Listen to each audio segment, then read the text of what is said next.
명의대여는 절대 주지 마세요. 특히 상대방이 시정부용자로 인해서 누군가가 나에게 명의대여를 요청한다면 더더욱더 하지 말아주십시오. 자기 신용도 못 지킨 사람이 남의 신용을 신경 써줄까요? 네, 그렇지 않아요. 큰 착각입니다. 네, 안녕하세요. 믿음주문 이기영 세무사입니다. 네, 이번 달은 25년도 상반기 부가세 신고의 달인데요. 그래서 부가세 신고를 시리즈로 설명을 드릴까 합니다. 기존에 찍었던 영상 중에서 변동이 없던 부분에 대해서는 굳이 업데이트를 하지 않을 거고요. 개정이 된 부분에는 제목에 25년도 개정판이라고 저희가 제목에 문구를 달 거예요. 그래서 만약에 같은 내용을 검색했을 때 2가지 이상이 나오시면 개정판이라고 써있는 촬영본을 영상을 시청하시면 좋을 것 같습니다. 우선 첫 번째로 시리즈 1탄 25년도 부가세 개정분에 대해서 간단하게 설명을 좀 드릴까 하고요. 그리고 25년도는 아니지만 24년도 개정분에 대해서도 모르시는 분들이 좀 있기 때문에 그 부분도 연달아 시리즈로 해서 설명을 드릴까 합니다. 내용이 길어서 25년도랑 24년도 각각 한 편씩으로 나눠서 촬영을 하겠습니다. 네, 먼저 25년도 부가가치세 개정 내용입니다. 네, 질병 치료 목적의 동물 혈액에 대해서는 부가가치세 면세 대상으로 확정이 됐습니다.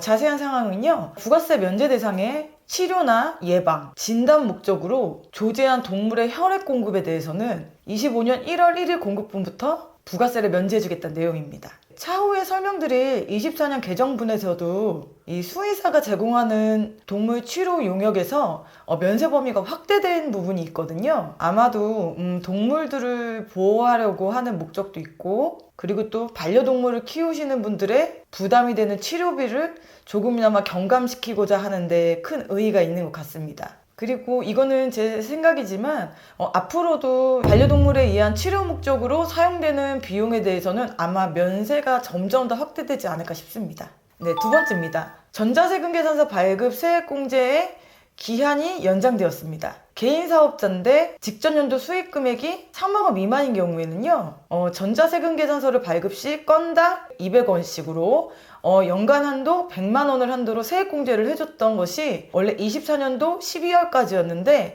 27년도 12월까지로 연장 확대되었습니다. 네, 세 번째입니다. 명의위장 사업자 가산세 강화입니다. 명의위장 사업자인 일반 과세자에 대한 가산세율을요, 그 타인명의 사업 개시일로부터 실제 사업을 하는 것으로 확인이 되는 날의 직전일까지의 공급가액의 합계액에서 1%의 가산세를 매겼는데요. 얘는 2%로 증액이 됐고요. 간이가세자도 역시 0.5%에서 1%로 확대되었습니다.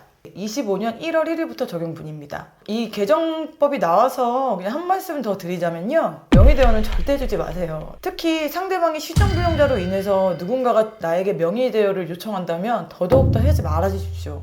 자기 신용도 못 지킨 사람이 남의 신용을 신경 써줄까요? 네, 그렇지 않아요. 큰 착각입니다. 제가 정말 많은 명의대여의 케이스를 받고 지금도 불복 중인 건이 있는데요.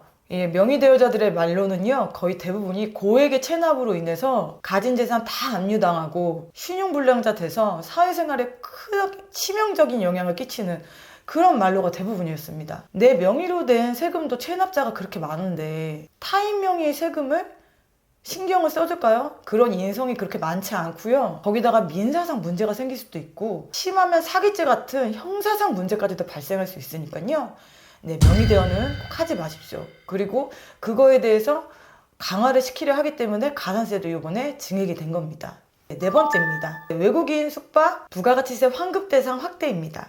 얘는 그렇게 중요한 건 아니어서 간단하게 설명을 드릴게요. 그냥 상식 정도를 알아두시면 좋을 것 같습니다. 외국인이 관광기능법상 호텔 등에서 30일 이하의 숙박을 할 경우에는요, 숙박 용역에 대한 부가가치세를 환급받을 수 있습니다. 얘는 25년 4월 1일부터 적용됩니다. 다섯 번째입니다. 사업장을 전차한 경우입니다. 사업자 등록 첨부 서류의 추가가 법정화되었습니다. 우선 여러분, 사업자 등록은요, 부가가치세법상 요건을 충족을 시켜야 해요. 그렇기 때문에 이 규정이 부가세법 개정세법에 들어가 있는 겁니다. 사업장을 전차한 경우는요, 사업장 전대차 계약서와 임대인의 전대동의서 또는 임대인의 동의가 필요 없다는 특약이 적혀있는 해당 임대차 계약서를 제출하면 사업자 등록증을 발급받으실 수가 있습니다. 근데 이거는 원래 이랬습니다. 예. 전대계약일 경우에는요, 그 담당 조사관이요, 항상 임대인의 전대동의서를 항상 요청을 했어요. 그리고 임대인에게 전화까지 해서 확인까지 하고 그랬습니다. 네, 그래서 원래 그렇긴 했는데 이번에 아예 법령으로 못을 박은 것 같습니다. 6번째, 마지막입니다. 얘도 뭐 그렇게 중요한 건 아니라서 간단하게 상식선으로 알아두시면 좋을 것 같습니다. 네, 농수산 어업용 기자재에 대한 부가세 영세율 대상이 확대되었습니다. 여기에 콩나물 재배업도 추가가 됐습니다. 25년 2월 28일분부터 적용합니다.